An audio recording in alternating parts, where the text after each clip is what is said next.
Halo friends, di sini kita punya soal tentang turunan implisit. Tentukan dy per dx dalam bentuk x dan y pada ekspresi di bawah ini. Kita punya 3x yang dikali dengan sin y sama dengan tangen y. Nah, di sini mari kita kembali tentang turunan. Nah, di sini kita punya untuk y yang sama dengan ax pangkat n, maka dy per dx atau y yang di sini menyatakan turunan pertama y terhadap x. Dirumuskan sebagai a dikali n dikali dengan x pangkat n dikurang 1. Lalu di sini untuk aturan perkalian pada turunan, untuk y yang sama dengan u dikali v, maka y aksen adalah u aksen v ditambah dengan u v aksen. Dan di sini untuk y yang sama dengan sin x, maka y aksennya adalah cos x. Untuk y yang sama dengan tangan x, maka y aksennya akan sama dengan secant kuadrat x.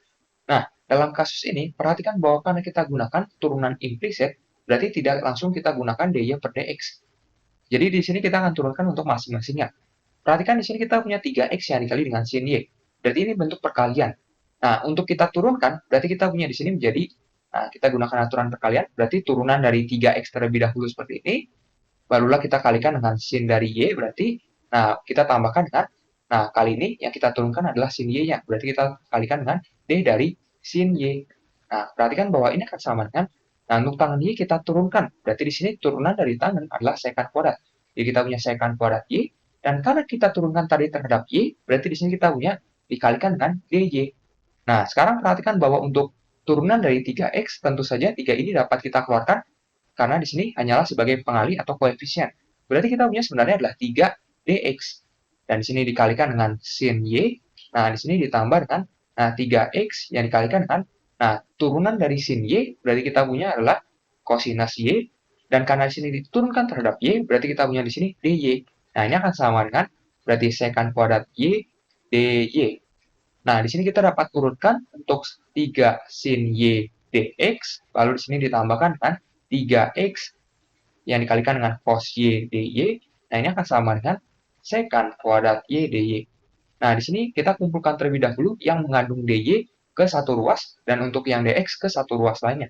Jadi yang ini kita pindah ruaskan ke kanan, sehingga yang di ruas kiri tersisa 3 sin y dx. Nah, ini akan sama dengan di ruas kanan, berarti kita punya adalah secant kuadrat y dy. Lalu di sini kita kurangi dengan 3x yang dikalikan dengan cos y. Nah, di sini kita punya dy. Berarti untuk dy-nya nanti dapat kita keluarkan. Jadi kita punya di sini yang di dalam kurung berarti adalah secant kuadrat y dikurang dengan 3x. Dan di sini kita punya untuk dy-nya, nah yang di ruas kiri tetaplah 3 sin y dx. Berarti perhatikan bahwa untuk dx-nya dapat kita pindah ruaskan menjadi per, dan untuk yang ini kita pindah ruaskan ke kiri juga menjadi pernya. Jadi kita punya di sini 3 sin y per secant kuadrat y dikurang dengan 3x. Nah, ini akan sama dengan dy per dx. Maka kita mendapati bahwa sebenarnya untuk dy per dx-nya ini akan sama dengan 3 sin y, lalu dibagi dengan secant kuadrat y dikurang dengan 3x. Kita dapati seperti ini. Sampai jumpa di soal berikutnya.